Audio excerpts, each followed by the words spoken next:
Hello friends, कैसे हैं आप लोग। आई होप सब ठीक होंगे। तो आज हम करने जा रहे हैं what is value added method, जो कि मेजरमेंट है। पहला, नेशनल इनकम को मेजर करने के लिए 3 तरीके मैंने लास्ट लेक्चर में बताए थे, जिसमें प्रोडक्ट मेथड था, एक्सपेंडिचर मेथड था और वैल्यू एडेड मेथड था। तो आज हम सबसे पहले करने जा रहे हैं वैल्यू एडेड मेथड, जिसको आउटपुट मेथड भी बोलते हैं। ठीक है। सो शुरू करने से पहले I will request you people to like, share and subscribe my channel.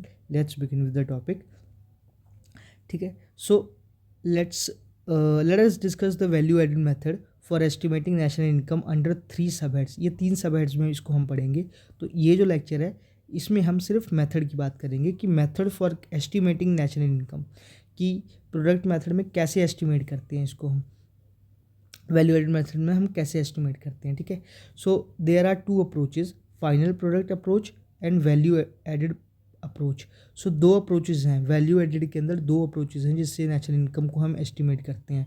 ठीक है। मैं ये ब्लू पेन रहने देता हूँ, हाईलाइटर यूज़ कर लेता हूँ। ठीक है।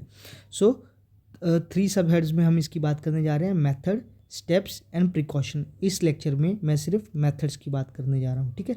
सो methods for estimating national income क्या है, 2 अप्रोचेज हैं इसके। पहला है फाइनल प्रोडक्ट अप्रोच, दूसरा है वैल्यू एडेड अप्रोच। ठीक है। तो फाइनल प्रोडक्ट अप्रोच मेथड क्या बोलता है वैल्यू एडेड मेथड के अंदर।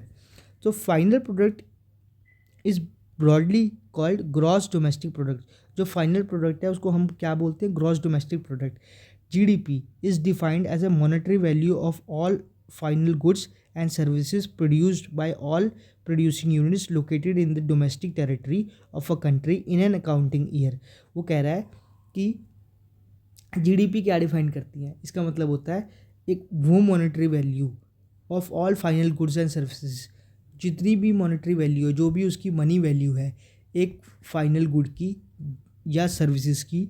ठीक है। जितने भी फाइनल गुड्स एंड सर्विसेज बने हैं एक इकॉनमी के अंदर, मान लो 1000 फाइनल गुड्स एंड सर्विसेज बने हैं। ठीक है। एक रफ आइडिया ले रहा हूँ, 1000। तो इसकी जो भी मनी वैल्यू है, अगर इसकी मनी वैल्यू मान लो 5000 आती है। ठीक है। सो ये मनी वैल्यू 5000 जो है ये हमारी क्या हुई, जीडीपी, क्योंकि इसने सारी मॉनेटरी वैल्यू काउंट कर ली किसकी, प्रोडक्ट की। जो कि 1000 प्रोडक्ट बने थे उसकी मनी वैल्यू काउंट कर ली। ठीक है। तो मतलब एक जो प्रोडक्ट है वो कितने का हुआ, वो 5 रुपये का हुआ। ठीक है। सो ये चीज़ यही बोल रहा है कि 1000 अगर प्रोडक्ट बने हैं, 1000 अगर टॉफ़ी बनी है एक कंट्री में, तो 1000 जो टॉफ़ी है इसकी मॉनेटरी वैल्यू कितनी होगी, मतलब इसकी मनी वैल्यू अगर हम इसको मार्केट में बेचेंगे तो कितने में बिकेगी, तो वो 5000 में बिकेगी। तो 5000 में जब बिकेगी तो ये जो 5000 होगा इसको हम बोलेंगे जीडीपी। तो ये चीज़ यही बोल रहा है कि GDP is defined as the monetary value of all final goods and services produced by all producing units. और ये 1000 किसी एक कंपनी ने बनाई, उस देश में जितने भी कंपनीज हैं सब ने मिल के बनाई है। टोटल कितनी है, 1000। ठीक है। सो यही चीज़ बोल रहा है कि GDP is defined as a monetary value of all final goods and services produced by all producing units. ठीक है। जितने भी प्रोड्यूसिंग यूनिट्स हैं, यानी जितनी भी फैक्ट्रीज हैं एक कंट्री के अंदर, in the domestic territory of the country. मतलब हमारी डोमेस्टिक टेरिटरी तो इंडिया है। ठीक है। तो हमारी हमारी हमारी डोमेस्टिक हमारी डोमेस्टिक टेरिटरी तो इंडिया है। तो इंडिया के अंदर जो भी, हाँ, चाहे अंडमान हो गया, चाहे लक्षद्वीप हो गया, या और भी आइलैंड जो भी हमारे हैं, जम्मू कश्मीर से केरला तक, कन्याकुमारी तक, और गुजरात से लेकर अरुणाचल प्रदेश तक, सारा का सारा हमारी डोमेस्टिक टेरिटरी का पार्ट है। तो इसके अंदर जितने भी फाइनल गुड्स एंड सर्विसेज बने हैं उसकी जो मॉनेटरी वैल्यू है वो क्या हुई, जीडीपी हुई हमारी। ठीक है। और फाइनल गुड होना चाहिए, इंटरमीडिएट गुड थे, फाइनल गुड। ठीक है। तो डेफिनेशन क्या बोल रहा है, ये चीज़ यही बोल रहा है कि GDP is defined as the monetary value of all final goods and services produced produced by all producing units located in the domestic territory of country in an accounting year, एक साल के अंदर। ठीक है। So it is estimated by multiplying the gross product with market prices.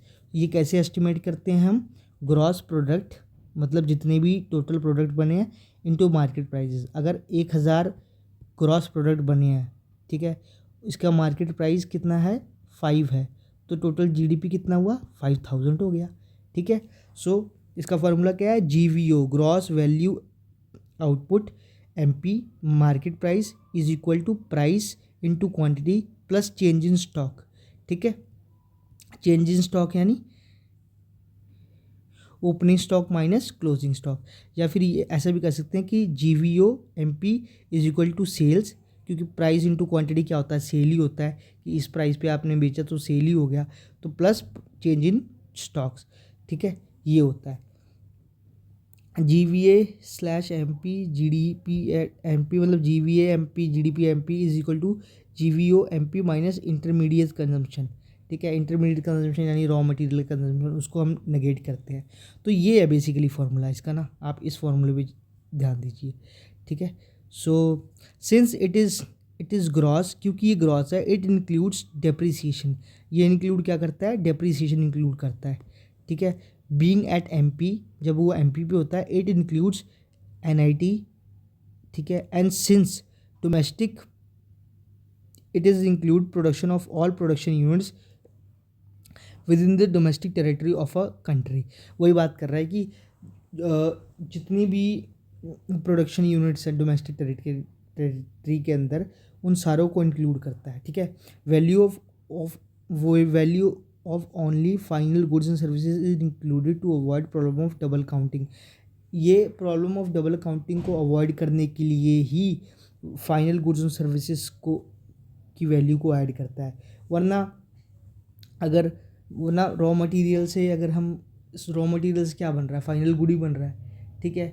अगर एक plastic लिया है, एक मैंने प्लास्टिक पीस लिया है, वो 10 रुपये का है, और मैंने उसी प्लास्टिक पीस को आगे मॉडिफाइड करके मैंने उसे कोई टॉय बना दिया जो कि 30 रुपये का बिक रहा है, तो ये 10 रुपये इसमें ऑलरेडी हैं, ठीक है।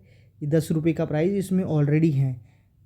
अब मैं इसमें 10 रुपये अलग से नहीं जोड़ सकता हूँ, अगर मैं जोड़ूंगा तो डबल काउंटिंग होगी, जो कि गलत हो जाती है, उससे नेशनल इनकम गलत मेजर होता है, एरर आते हैं नेशनल इनकम में, ठीक है। So there is always a problem of double counting, ठीक है। So there is always a problem of double counting implying the condition implying a commodity may be counted more than once in estimating national income. To overcome the difficulty of double counting, value added approach is used. Double counting की difficulty को overcome करने के लिए हम value added method को use करते हैं, ठीक है। सो आई होप आपको ये method of estimating national income समझ में आ गया होगा। इसमें बेसिकली क्या है कि बताया गया है कि फाइनल प्रोडक्ट होता क्या है, इसका फार्मूला क्या है बेसिकली, ठीक है। सो आई होप आपको ये समझ में आ गया होगा। मिलते हैं नेक्स्ट लेक्चर में, टिल देन बाय।